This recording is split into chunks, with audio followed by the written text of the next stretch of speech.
Hi മക്കളെ, chlorine and organic chemistry. Chlorine organic കെമിസ്ട്രിയുടെ ഒരുപാട് റിയാക്ഷനുകൾ വരുന്നുണ്ട് അല്ലേ? ക്ലോറിൻ മാത്രമല്ല, എല്ലാ ഹാലജൻസും വരുന്നുണ്ട്. പക്ഷെ അതിൽ ഏറ്റവും കൂടുതൽ നമ്മൾ ഉപയോഗിക്കുന്നത് ക്ലോറിൻ ആണെന്നുള്ളതാണ് ഞാൻ ഹെഡിങ് ഇങ്ങനെ കൊടുത്തത്, chlorine and organic chemistry. Halogens പങ്കെടുക്കുന്ന ഓർഗാനിക് കെമിസ്ട്രിയിലെ ചില പ്രധാനപ്പെട്ട റിയാക്ഷൻസ് ഞാനൊന്ന് പറയാം. പ്രധാനമായും 3 തരം റിയാക്ഷൻസിലാണ് ക്ലോറിൻ പങ്കെടുക്കുക അല്ലെങ്കിൽ ഹാലജൻസ് പങ്കെടുക്കുക. അത് ഏതൊക്കെയാണെന്ന് പറഞ്ഞിട്ട് ഞാൻ അതിന്റെ എക്സാമ്പിൾസ് പറയാം. ക്ലോറിൻ ഉപയോഗിച്ചുകൊണ്ട് എക്സാമ്പിൾസ് പറയാം. അപ്പൊ നമുക്ക് മനസ്സിലാവും ഈ ഒരു ടോപ്പിക്കിന്റെ അല്ലെങ്കിൽ ഇന്ന് നമ്മൾ പറയുന്ന ഈ ഒരു വീഡിയോ ക്ലാസിന്റെ ഇമ്പോർട്ടൻസ് എന്താണ് എന്നുള്ളത്. സോ നമുക്ക് തുടങ്ങാം. മക്കളെ, ഹാലജൻസ് പങ്കെടുക്കുന്ന റിയാക്ഷൻസിനെ നമുക്ക് 3 ആയിട്ട് ക്ലാസിഫൈ ചെയ്യാം. ഇലക്ട്രോഫിലിക് അഡീഷൻ റിയാക്ഷൻസിൽ പങ്കെടുക്കുന്നുണ്ട്, ഇലക്ട്രോഫിലിക് സബ്സ്റ്റിറ്റ്യൂഷനിൽ പങ്കെടുക്കുന്നുണ്ട്, ഫ്രീ റാഡിക്കൽ സബ്സ്റ്റിറ്റ്യൂഷനിൽ പങ്കെടുക്കുന്നുണ്ട്. അപ്പോൾ പലപ്പോഴും നമുക്ക് കൺഫ്യൂഷൻ ഉണ്ടാവും. ഹാലോജൻ കാണുമ്പോൾ ഇവൻ ഇവിടെ ഇലക്ട്രോഫിലിക് അഡീഷൻ ആണോ നടത്തുക, അതോ ഇലക്ട്രോഫിലിക് സബ്സ്റ്റിറ്റ്യൂഷൻ ആണ് നടത്തുന്നത്, അതോ ഇനി ഫ്രീ റാഡിക്കൽ സബ്സ്റ്റിറ്റ്യൂഷൻ ആണ് നടത്തുക എന്നൊരു ഡൗട്ട് നമുക്ക് പലപ്പോഴും ഉണ്ടാവും. അത് നമ്മൾ തീരുമാനിക്കുക അവിടെ ഹാലോജന്റെ റിയാക്ഷൻ കണ്ടീഷൻസ് നോക്കിയാണ്. ഹാലോജനൊപ്പം ആരാണ്, അവിടുത്തെ റിയാക്ഷൻ കണ്ടീഷൻ എന്താണ് എന്ന് നോക്കി വേണം നിങ്ങൾ ഡിസൈഡ് ചെയ്യാൻ അവിടെ ഹാലോജൻ നടന്ന റിയാക്ഷൻ ഇതിൽ ഏതാണ് എന്നുള്ളത്. സോ നമുക്ക് നോക്കാം മക്കളെ. അതിൽ ആദ്യത്തെ നമുക്ക് ഞാൻ പറഞ്ഞല്ലോ നിങ്ങളോട് ആൾറെഡി നമുക്ക് 3 ആയിട്ട് തിരിക്കാം. അതിന് റിയാക്ഷൻസിനെ നമുക്ക് 3 ആയിട്ട് എന്ത് ചെയ്യാം, തിരിക്കാം. ഹാലോജൻസ് ഉൾപ്പെടുന്ന റിയാക്ഷൻസിനെ 3 ആയിട്ട് ഞാൻ മാറ്റി എഴുതാം. 1, 2, 3. ഓക്കെ. അപ്പൊ അതിൽ ആദ്യത്തേത് ഓക്കെ, ഹാലോജനും ഒരു നോൺ പോളാർ സോൾവെന്റും ചേർന്ന് വരാം. നോൺ പോളാർ സോൾവെന്റ് എന്ന് പറയുമ്പോൾ ആരൊക്കെ വരാം? CCl4 വരാം, അല്ലെങ്കിൽ കാർബൺ ഡൈ സൾഫൈഡ് വരാം. റെഡി അല്ലേ? ഹാലോജനും ഒരു പോളാർ പ്രോട്ടിക് സോൾവെന്റും ചേർന്ന് വരാം. പോളാർ പ്രോട്ടിക് സോൾവെന്റ് എന്ന് പറയുമ്പോൾ നമ്മൾ വളരെ കോമൺ ആയിട്ട് എടുക്കുക, വാട്ടർ എടുക്കാറുണ്ട്, അതുപോലെ തന്നെ മെത്തനോൾ എടുക്കാറുണ്ട്. ഈ 2 റിയാക്ഷൻസും ഏത് കാറ്റഗറി എന്നറിയാലോ അല്ലെ നിങ്ങൾക്ക്? ഈ 2 റിയാക്ഷൻസും ഏത് കാറ്റഗറി ഓഫ് റിയാക്ഷൻ ആണ് നിങ്ങൾക്ക് അറിയാം. ഏതാ മക്കൾ? ഇത് രണ്ടും ഇലക്ട്രോഫിലിക് അഡീഷൻ റിയാക്ഷൻ ആണ്. ഇതാണ് കണ്ടീഷൻ എങ്കിൽ ഉറപ്പിച്ചോ, അവിടെ ഇലക്ട്രോഫിലിക് അഡീഷൻ ആണ് നടക്കുക. ഇനി ഇവിടുത്തെ ഇലക്ട്രോഫൈൽ ന്യൂക്ലിയോഫൈൽ ആരാന്ന് ഞാനൊന്ന് പറയാം, നിങ്ങളുടെ അറിവിലേക്കാണ് നോക്കുക. ആദ്യത്തെ കേസിൽ ഇലക്ട്രോഫൈൽ ആരാ? X+, ന്യൂക്ലിയോഫൈൽ ആരാ? X-. രണ്ടും ഹാലജൻ തന്നെയാണ്. ഇപ്പൊ ക്ലോറിൻ ആണെങ്കിൽ Cl+ഉം Cl-ഉം. ഓക്കെ. ഇത് നോക്കി, രണ്ടാമത്തെ കേസിൽ ഇലക്ട്രോഫൈൽ ആരാ? X+ തന്നെയാണ്. ന്യൂക്ലിയോഫൈൽ ആരാ? വാട്ടർ ആണെങ്കിൽ OH- ആയിരിക്കും ന്യൂക്ലിയോഫൈൽ, അല്ല മെത്തനോൾ ആണെങ്കിൽ CH3O- ആയിരിക്കും, മെത്തോക്സൈഡ് ഗ്രൂപ്പ് ആയിരിക്കും, മെത്തോക്സൈഡ് അയോൺ ആയിരിക്കും, മെത്തോക്സി അയോൺ അല്ലെ? ഓക്കെ. അപ്പൊ ഇത് നിങ്ങൾക്ക് ക്ലിയർ ആണ്. ഈ 2 കേസുകളിലും ഇലക്ട്രോഫിലിക് അഡീഷൻ നടക്കുക. മക്കളെ, ഇത് ആരിലാ നടക്കുക? നിങ്ങൾ എടുക്കുന്ന കോമ്പൗണ്ട് ആൽക്കീനുകളാണെങ്കിലോ അല്ലെങ്കിൽ ആൽക്കൈനുകളാണെങ്കിലോ ആണ് ഇലക്ട്രോഫിലിക് അഡീഷൻ നടക്കുക. എന്ന് വെച്ചാൽ കാർബൺ കാർബൺ ഡബിൾ ബോണ്ടിലേക്കോ അല്ലെങ്കിൽ കാർബൺ കാർബൺ ട്രിപ്പിൾ ബോണ്ടിലേക്കോ ആണ് ഇലക്ട്രോഫിലിക് അഡീഷൻ നടക്കുക. അത്രയും ക്ലിയർ ആണ്. ഓക്കെ. ഇനി ഹാലോജൻ പങ്കെടുക്കുന്ന അടുത്ത റിയാക്ഷൻ ആരാ? അടുത്ത റിയാക്ഷനിലേക്ക് പോകാം. സപ്പോസ് ഹാലോജനൊപ്പം നിങ്ങൾ കാണുന്നത് ഒരു ലൂയിസ് ആസിഡിനെ ആണെങ്കിൽ, La ഒരു ലൂയിസ് ആസിഡിനെ ആണെങ്കിൽ, ലൂയിസ് ആസിഡ് എന്ന് പറയുമ്പോൾ ആരൊക്കെ ആകാം മക്കളെ? ലൂയിസ് ആസിഡ് എന്ന് പറയുമ്പോൾ നമ്മൾ നോർമലി എടുക്കാറുള്ള എൻഹൈഡ്രസ് AlCl3 എടുക്കാറുണ്ട്, അല്ലെങ്കിൽ അയൺ എടുക്കാറുണ്ട്, അല്ലെങ്കിൽ FeBr3 എടുക്കാറുണ്ട്. ഇവരൊക്കെയാണ് നമ്മൾ സാധാരണ എടുക്കുന്നത്, നമ്മൾ സാധാരണ കണ്ടുപരിചയമുള്ള ലൂയിസ് ആസിഡുകൾ ഇവരൊക്കെയാണ്. ഹാലോജൻ ഇവർ ആരുടെയെങ്കിലും പ്രസൻസിലാണെങ്കിൽ അവിടെ നടക്കുന്ന റിയാക്ഷൻ ഏതാ? അവിടെ നടക്കുന്ന റിയാക്ഷൻ ആണ് എന്ത്? Electrophilic substitution reaction. ഓക്കെ. അവിടുത്തെ ഇലക്ട്രോഫൈൽ ആരാ? X+. ക്ലോറിൻ ആണെങ്കിൽ Cl+ ആയിരിക്കും, ബ്രോമിൻ ആണെങ്കിൽ Br+ ആയിരിക്കും, അല്ല അയഡിൻ ആണെങ്കിൽ I+ ആയിരിക്കും. അറിയാലോ. ഇനി ഇത് ആരുടെ മേലാ നടക്കുക? ആരുടെ അടുത്താണ് ഇലക്ട്രോഫിലിക് സബ്സ്റ്റിറ്റ്യൂഷൻ നടക്കുക? ആരുടെ മുകളിലാണ് നടക്കുക? ബെൻസീന്റെ മുകളിൽ. Okay, yes. അപ്പൊ അതും ക്ലിയർ ആണ്. മക്കളെ, ഈ ഹാലോജൻ പങ്കെടുക്കുന്ന മറ്റൊരു റിയാക്ഷൻ കണ്ടീഷൻ ഞാൻ പറയാം, ശ്രദ്ധിക്കണേ. ഹാലോജനൊപ്പം സൺലൈറ്റ് വന്നാൽ H എന്ന് എഴുതാറുണ്ട് നമ്മൾ, അല്ലെങ്കിൽ സൺലൈറ്റ് എന്ന് എഴുതാറുണ്ട്. എങ്ങനെയാണെങ്കിലും ഹാലോജനും സൺലൈറ്റും ആണെങ്കിൽ അവിടെ നടക്കുന്ന റിയാക്ഷൻ എന്താ? അവിടെ നടക്കുന്ന റിയാക്ഷൻ ആണ് എന്ത്? Free radical substitution. ഇതാണ് ഫ്രീ റാഡിക്കൽ സബ്സ്റ്റിറ്റ്യൂഷൻ റിയാക്ഷൻ. അവിടുത്തെ ഫ്രീ റാഡിക്കൽ ആരാ? X free radical. ക്ലോറിൻ ആണെങ്കിൽ Cl ഫ്രീ റാഡിക്കൽ ആയിരിക്കും, ബ്രോമിൻ ആണെങ്കിൽ ബ്രോമിൻ ഫ്രീ റാഡിക്കൽ ആയിരിക്കും. അങ്ങനെ ഇത് എവിടെയാണ് നടക്കുക? നോർമലി ഇത് ആൽക്കെയിനുകളിലാണ് നടക്കുക. ആൽക്കെയിനുകളിൽ അല്ലെങ്കിൽ ബെൻസീൻ റിങ്ങിന്റെ സൈഡ് ചെയിനുകളിൽ. ഇപ്പൊ ടുളുവിനാണെങ്കിൽ ബെൻസീനിലല്ല നടക്കുക, CH3 നടക്കുക.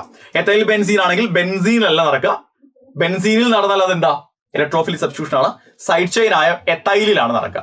അതുകൊണ്ടാണ് നമ്മളിതിനെ ഫ്രീ റാഡിക്കൽ സബ്സ്റ്റിറ്റ്യൂഷൻ എന്ന് പറയുന്നത്. സോ ഇത്രയും ആണ് ശരിക്കും ഹാലജൻ പങ്കെടുക്കുന്ന റിയാക്ഷൻസ്. സോ നമ്മളതിനെ 3 ആയിട്ട് ക്ലാസിഫൈ ചെയ്തു. ഇലക്ട്രോഫിലിക് അഡീഷൻ നടത്താറുണ്ട്, ഇലക്ട്രോഫിലിക് സബ്സ്റ്റിറ്റ്യൂഷൻ നടത്താറുണ്ട്, ഫ്രീ റാഡിക്കൽ സബ്സ്റ്റിറ്റ്യൂഷൻ നടത്താറുണ്ട്. ഇത്രയും നിങ്ങൾക്ക് ക്ലിയർ ആണെങ്കിൽ ഇനി നമ്മൾ ഇതിന് എക്സാമ്പിൾസ് എഴുതാൻ പോവാണ്. ഇനി പറയുന്ന എക്സാമ്പിൾസിലെല്ലാം ക്ലോറിൻ എടുത്തുകൊണ്ടാണ് ഞാൻ എക്സാമ്പിൾ എഴുതാം. ഓക്കെ, ഹാലജൻ എന്ന് പറയുന്നുണ്ടെങ്കിലും ക്ലോറിൻ എടുത്തുകൊണ്ടാണ് എക്സാമ്പിൾസ് എഴുതാം. നമുക്ക് നോക്കാം. റെഡി? ഓക്കെ, ആദ്യത്തെ റിയാക്ഷന്റെ എക്സാമ്പിൾ പറയാൻ പോവാണ്. CH3 CH double bond CH2. ഇതിലേക്ക് ക്ലോറിനും കാർബൺ ടെട്രാ ക്ലോറൈഡും റിയാക്ട് ചെയ്യിക്കുന്നു. അതേ കോമ്പൗണ്ടിലേക്ക് CH3 CH ഡബിൾ ബോണ്ട് CH2ലേക്ക് ഞാൻ ക്ലോറിനും വാട്ടറും റിയാക്ട് ചെയ്യിക്കുന്നു. എന്താ വ്യത്യാസം? രണ്ടും ഇലക്ട്രോഫിലിക് അഡീഷൻ റിയാക്ഷൻസ് ആണ്. ഇവിടെ ഇലക്ട്രോഫൈലും ന്യൂക്ലിയോഫൈലും Cl+ഉം Cl- ആണ്. ഇവിടെ പക്ഷേ ഇലക്ട്രോഫൈൽ Cl+ ആണ്, ന്യൂക്ലിയോഫൈൽ OH- ആണ്. അപ്പൊ അതുകൊണ്ട് തന്നെ ന്യൂക്ലിയോഫൈൽ ആഡ് ചെയ്യുന്ന സമയത്ത് നിങ്ങൾ ആ ഒരു മാറ്റം ശ്രദ്ധയിലുണ്ടാവണം. അപ്പൊ ഇവിടെ രണ്ടിലും മാർക്കോണിക്കോഫ് റൂൾ അനുസരിച്ചാണ് റിയാക്ഷൻ നടക്കുക. സോ ആദ്യത്തെ കേസിൽ Cl+ഉം Cl- ആഡഡ് ആയാൽ നിങ്ങൾക്ക് കിട്ടുന്ന പ്രൊഡക്റ്റ് എന്ന് പറയുന്നത് ഇവനായിരിക്കും നിങ്ങൾക്ക് കിട്ടുന്ന പ്രൊഡക്റ്റ്. റെഡി അല്ലേ? രണ്ടാമത്തെ കേസിൽ ഇലക്ട്രോഫൈൽ Cl+ ആണ്. അപ്പൊ ഇലക്ട്രോഫൈൽ മാർക്കോണിക്കോഫ് റൂൾ അനുസരിച്ച് ഇലക്ട്രോഫൈൽ ഇത് ഇങ്ങോട്ട് ആഡഡ് ആകും, Cl+ ആഡഡ് ആകും. ന്യൂക്ലിയോഫൈൽ പോസിറ്റീവ് ചാർജ് ക്യാരി ചെയ്യുന്ന കാർബണിലേക്കാണ് ആഡഡ് ആകുക. അതായത് കാർബോക്കേറ്റോൺ മെക്കാനിസം ഒക്കെ നിങ്ങൾക്കറിയാം. സോ OH ഇങ്ങോട്ടാണ് ആഡഡ് ആകുക. ഇതായിരിക്കും നിങ്ങളുടെ പ്രൊഡക്റ്റ്. ഇത് രണ്ടും എന്താണ്? ഇലക്ട്രോഫിലിക് അഡീഷൻ ആണ് നടന്നത്. EAR. ഓക്കെ, ഇനി അടുത്ത എക്സാമ്പിൾ പറയാം മക്കളെ. Benzene chlorine and anhydrous AlCl3 reaction ഏതാ? ഇലക്ട്രോഫിലിക് സബ്സ്റ്റിറ്റ്യൂഷൻ ആണ്. Cl+ എന്ന് പറയുന്ന ഇലക്ട്രോഫൈൽ ആയിരിക്കും. അപ്പൊ നിങ്ങൾക്ക് കിട്ടുക ക്ലോറോബെൻസീൻ ആയിരിക്കും. ഈ റിയാക്ഷൻ പറയുമ്പോൾ സ്വാഭാവികമായിട്ട് നിങ്ങൾ ചിന്തിക്കും, സാർ ഇതേ ബെൻസീൻ അടുത്തേക്ക് ഒരു ഇക്വാലന്റ് ക്ലോറിന് പകരം 6 ഇക്വാലന്റ് ക്ലോറിൻ, ഒരു ഇക്വാലന്റ് ക്ലോറിന് പകരം 6 ഇക്വാലന്റ് ക്ലോറിനും എൻഹൈഡ്രസ് AlCl3 ഞാൻ എടുത്താൽ എന്തായിരിക്കും റിയാക്ഷൻ? അവിടെയും ഇലക്ട്രോഫിലിക് സബ്സ്റ്റിറ്റ്യൂഷൻ തന്നെയാണ്. ഒരു ക്ലോറിന് പകരം ബെൻസീന്റെ 6 കോർണറുകളിലേക്കും ക്ലോറിൻ കയറി വരും. ഇലക്ട്രോഫിലിക് സബ്സ്റ്റിറ്റ്യൂഷൻ നടന്ന് ക്ലോറിൻ കയറി വരും.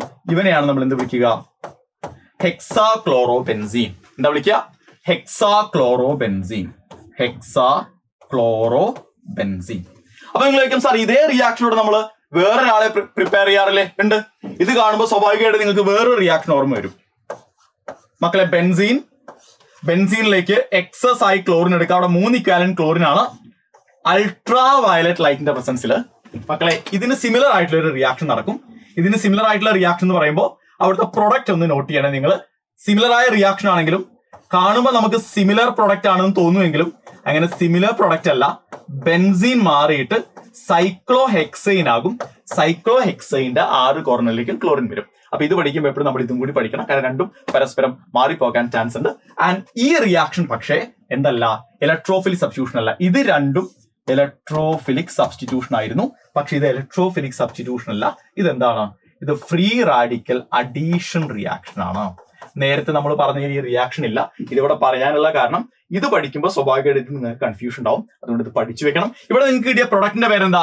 ഇവനെയാണ് നമ്മൾ ബെൻസീൻ ഹെക്സാക്ലോറൈഡ് അല്ലെങ്കിൽ ഗാമെക്സൈൻ, ലിൻഡെയിൻ എന്നൊക്കെ പറയുന്നത് ഇവനാണ്. സോ HCBയും BHCയും മാറിപ്പോകാൻ പാടില്ല. രണ്ട് ടൈപ്പ് ഓഫ് റിയാക്ഷൻ വരുന്ന പ്രൊഡക്റ്റ് ആണ്. ഓക്കെ, ഇത് നമ്മൾ നേരത്തെ പറയാതിരുന്ന കാരണം അത് ഈ ഒരു കേസിൽ ബെൻസീനിൽ മാത്രമേ ഉള്ളൂ എന്നുള്ളത് പറയാതിരുന്നതാണ്. അതുകൊണ്ടാണ് പറയാതിരുന്നത്. ഇത് നമുക്ക് എന്ത് ചെയ്യാം? ബെൻസീൻ പങ്കെടുക്കുന്ന EAR കണ്ടു, ESR കണ്ടു, ഒരെണ്ണം കൂടി ബാക്കിയുണ്ടല്ലേ? ഏതാ? Free radical substitution. അതുകൂടി പറയാം. അതുകൂടി പറഞ്ഞു കഴിഞ്ഞാൽ നമുക്കിത് എന്ത് ചെയ്യാം? വൈൻഡ് അപ്പ് ചെയ്യാൻ പറ്റും. ഓക്കെ, അതുകൂടിയാണ് നമുക്ക് ബാക്കിയുള്ള മക്കളെ നോക്കുക. നോക്കൂ, ഞാനൊരു ആൽക്കെയിൻ എടുക്കാം. അപ്പൊ CH3 എന്ന് പറയുന്ന ആൽക്കെയിൻ ഇതിനെ ക്ലോറിനും സൺലൈറ്റും ഉപയോഗിച്ച് റിയാക്ട് ചെയ്യുന്നു. സോ കണ്ടീഷൻ കാണുമ്പോഴേ ഫ്രീ റാഡിക്കൽ സബ്സ്റ്റിറ്റ്യൂഷൻ ആണ്. CH3 മാറിയിട്ട് CH3CH2Cl ആവും. അതുപോലെ തന്നെ നിങ്ങൾ നോക്കി, ടുളുവിനിലേക്കാണ് നിങ്ങൾ നടത്തുന്നതെങ്കിൽ സൈഡ് ചെയിൻ ക്ലോറിനേഷൻ നടക്കും. സോ അവിടെ പല സാധ്യതകളുണ്ട്. ഒന്നുകിൽ ഒരു തവണ ക്ലോറിനേഷൻ നടക്കാം, മോണോക്ലോറിനേഷൻ നടക്കാം. അതല്ലെങ്കിൽ എന്ത് ചെയ്യാം? 2 തവണ നടക്കാം. ക്ലോറിന്റെ അളവിനനുസരിച്ച് CHCl2 ആകാം. അതും അല്ലെങ്കിൽ എന്തായിട്ട് മാറാം? CCl3 ആകാം. റെഡി അല്ലേ? സോ ഈ നടന്ന 3 കാര്യങ്ങളും ഇതെല്ലാം എന്തിന് എക്സാമ്പിളാ? Free radical substitution reaction example ആണ്. സോ ക്ലോറിൻ ഓർഗാനിക് കെമിസ്ട്രിയിൽ നിസാരനല്ല എന്ന് നിങ്ങൾക്കറിയാം, നിങ്ങളത് മനസ്സിലാക്കണം. സോ ക്ലോറിൻ പങ്കെടുക്കുന്ന റിയാക്ഷനുകൾ ഏതൊക്കെയാണെന്നും അവിടെ നിങ്ങൾ ഒരിക്കലും കൺഫ്യൂസ്ഡ് ആയി പോകാൻ പാടില്ല എന്നുള്ളതാണ്. റിയാക്ഷൻ കണ്ടീഷൻസ് നോക്കിയാണ് നമ്മൾ എന്ത് ചെയ്യേണ്ടത്, എന്ത് തരം റിയാക്ഷൻ ആണ് തീരുമാനിക്കേണ്ടത്. നോക്കൂ, ക്ലോറിനും നോൺ പോളാർ സോൾവെന്റും വന്നാൽ ഇലക്ട്രോഫിലിക് അഡീഷൻ ആണ്, ക്ലോറിനും പോളാർപോട്ടിക് സോൾവെന്റും വന്നാലും ഇലക്ട്രോഫിലിക് അഡീഷൻ ആണ്. പക്ഷേ പ്രൊഡക്റ്റിൽ ഡിഫറൻസ് ഉണ്ട്, മനസ്സിലാക്കുക. ക്ലോറിനും ലൂയിസ് ആസിഡും വന്നു കഴിഞ്ഞാൽ ഇലക്ട്രോഫിലിക് സബ്സ്റ്റിറ്റ്യൂഷൻ ആണ്, ബെൻസീനിലേക്ക് മാത്രമേ നടക്കുള്ളൂ. ക്ലോറിനും സൺലൈറ്റും ആണെങ്കിൽ ഫ്രീ റാഡിക്കൽ സബ്സ്റ്റിറ്റ്യൂഷൻ ആണ്. സോ ആൽക്കെയിനുകളിലേക്കോ സൈഡ് ചെയിൻ ഉള്ള ബെൻസീനിലേക്കോ മാത്രമേ നടക്കുള്ളൂ. So chlorine and organic chemistry set ആവണം. All the best.